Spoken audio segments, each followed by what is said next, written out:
皆さんこんにちは。カレンゲームラボのカレンです。今回は日本展開が視野に入っているドールズフロントライン2やハイパーグリフ新作 RPG X アストリスなど中国でも話題の新作5本を紹介します。チャンネル登録お済みでない方はぜひチャンネル登録高評価ポチッとお願いします。それでは見てまいりましょう。一つ目のタイトルはギャラクシーファンタジー。リリース日は2023年7月26日。ジャンルはタクティクス RPG。開発はイーサルゲームス。プラットフォームは iOS、Android。本タイトルは崩壊スターレール同様、壮大な銀河を舞台としたスペースオペラ満載の新作タクティクス RPG。崩壊スターレール以上にスペースオペラを本格的に取り入れており、公式自ら名作 SF 映画スター・ウォーズのパロディ風 PV を公開してみたり、人気 SF 作品銀河英雄伝説とのコラボ発表を行ったり、スペースオペラをかなり強く意識している作品となっています。そんなギャラクシーファンタジーはどんなゲームなのか簡単に解説すると、物語の概要は人類が宇宙に進出し、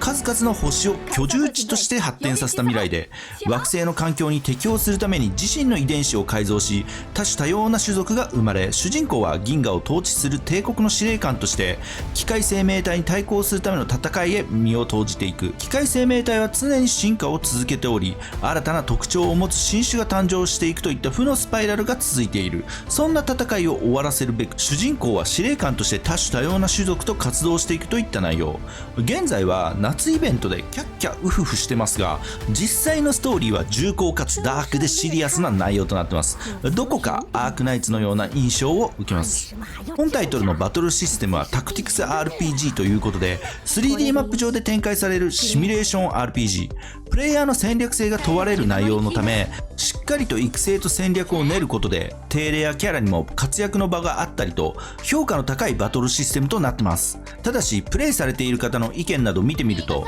戦略性重視の部分が強めに出ているため、少々難易度も高く攻略に若干時間がかかるケースがあったりと、手軽く遊びたいという方には少々ハードルが高いような気がします。今後はこういったユーザー意見を取り入れつつ、より良いバランス調整をしていくと考えられます。育成面についてはよくあるソシャゲ仕様となっていて、レベルとスキル解放、武器強化、ステータスアップ、信頼度の4つとなってます。そしてなんといっても本作はフルボイスとなっていて、モブキャラも喋りまくる豪華な仕様。さらに人気声優の起用や日本語主題歌もあり、公式サイトでは日本語吹き替えのキャストも公開されており、石田優衣さんや水瀬いのりさんなど豪華声優陣たちを多数起用しているのが確認できます。吹き替えキャストと主題歌の用意まですでに済んでいる状態なので、日本展開を意識しまくってんなといった感じがします。グローバル展開については今後新情報があれば改めて紹介しようと思います。続いてのタイトルは X アストリス。リリース日は未定、ジャンルはリアルタイム RPG。 開発はアークナイツでおなじみのハイパーグリフ。プラットフォームは不明。本タイトルは買い切り型を採用しており、無料タイトルではありません。そのためしっかり遊べる内容と想定してます。このタイトル、21年の TGS で情報が公開されて以降、ぱったりと情報が公開されず、開発がストップしたのではとちょっと不安になってたんですが、本タイトル今年の TGS に出展することが決まりました。現状ではそれぐらいの情報しかなく、開発状況などについては公式 X でも公開されていないので状況はわからないのですが、当然この2年間足踏みしていたわけではないと思うので、今回の TGS で細かい状況がわかる気がします。本タイトルをまだよくわからんよという方のために簡単に紹介すると、世界観は SF× 異星古代文明ということで、注目したいところが見てくださいよ、この美麗なグラフィック表現。髪のエフェクトや衣装の装飾品、レザーと布の動きにリアルさを持たせながらも、キャラクター自体は二次元キャラに見えるよう工夫されていて、かなり綺麗な表現で、なんといってもこの光の加減、光源処理が絶妙なんですよね。そして奥行き感もすごい。力の入れ具合がやばいですよね。これが2年前の状態ですから、さらにブラッシュアップされていると思うとワクワクが止まらないですね。で、今現状わかる範囲で、バトルは単性の戦略性とアクション性を兼ね備えたハイブリッド型のものとなっており、アクション面では防御や反撃といった要素があり、反撃時はタイミングよくカウンターボタンをタップすることで反撃することが可能。ちょっとしたジャスト回避的な要素が組み込まれているイメージ。よくある単性のバトルやポチポチオート系のバトルとは違い、アクションも楽しめる RPG となっている印象。憶測の域を出ないのですが、崩壊スターレールの登場でシンボルエンカウントというのが見直されつつあるので、本タイトルもシンボルエンカウントを採用してそうな気がします。できればそうあってほしいです。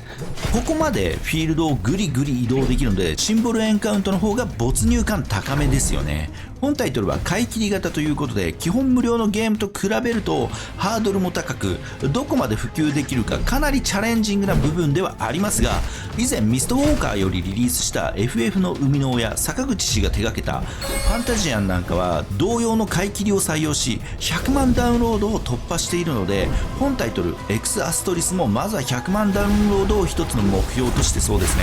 今後はテレビ CM とか YouTube 広告とかで目にする機会が増えそうなので、ちょっと楽しみです。 TGS の出展が決まっているので、参加される方はぜひプレイしてみてはいかがでしょうか。続いてのタイトルはゴッドソウル。リリース日は2024年初頭。ジャンルは神話獣耳学園異聞 RPG。 すごいジャンルですね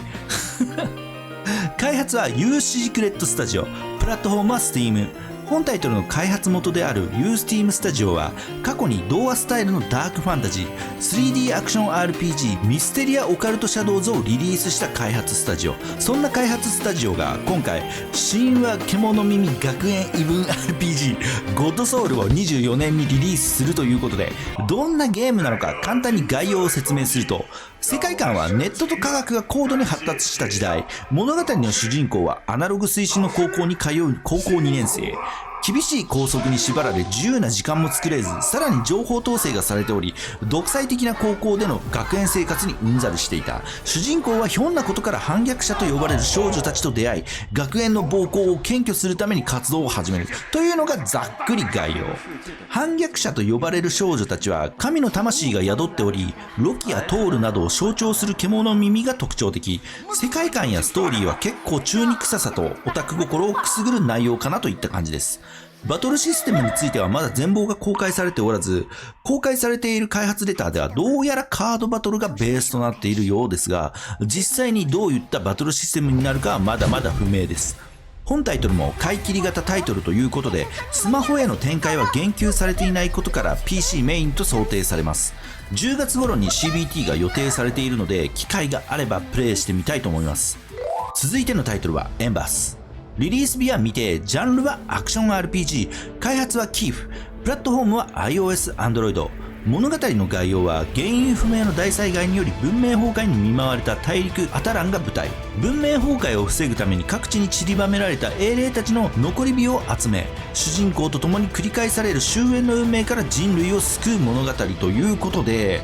ポストアポカリプス漂うダークな世界観となっております。バトルシステムはクォータービューによるステージ踏破型のアクションゲームとなっており、3名編成によるキャラを入れ替えながらステージ攻略に有利な状況を作りつつ踏破していくといった流れ。以前紹介したプロジェクト BB なんかも同様のクォータービューによるアクション RPG でしたが、クォータービューの良いところは全体を俯瞰して見れて、乱戦になっても自キャラを見失うこともなく、さらにフィールド探査の要素を入れやすいといったメリットがありますよね。最近はアクションに特化したタイトルやオープンワールドアクション RPG などちょっと手軽に遊べるものが少ない中、こういったステージ踏破型で探索アクションを手軽に遊べる内容のものってなかなか貴重かなといった感じがします。本タイトルは協力プレイの要素も実装されているので、ソロでも楽しめ、ソーシャルとしても楽しめる内容となっていると考えられます。グラフィックやキャラデザもうまくできていて、開発者さんのコメントを見ていると、どうやら日本のイラストレーターさんが起用されているようです。そのため日本でも受けるデザインなのかなといった印象。近々9月28日から CBT が開催される予定なので、もしプレイすることができれば改めてレビューしたいと思います。続いてのタイトルはドールズフロントライン2。リリース日は未定。ジャンルは戦術ストラテジーシミュレーション RPG、 開発は3本、プラットフォームは iOS、Android、PC。本タイトルはドールズフロントラインの続編で10年後の物語を描いた作品。ドールズフロントラインはかなり派生作品が出ており、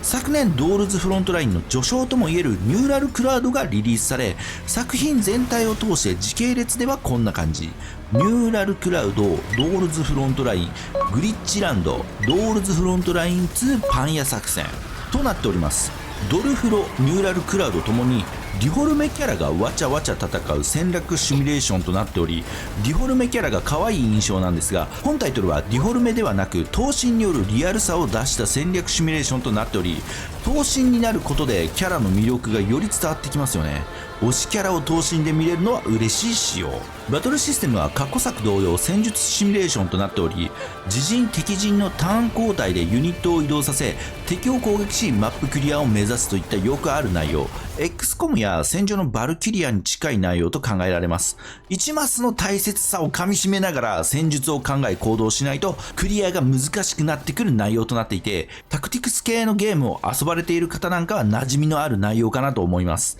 また本作ではキャラごとにロールが設定されているため、ロールを意識して編成することでよりバトルを有利に進めることができると考えられます。なお、オート戦闘も用意されているので、考えるのがちょっと疲れたなって時はオートで進行できるのは嬉しいですよね。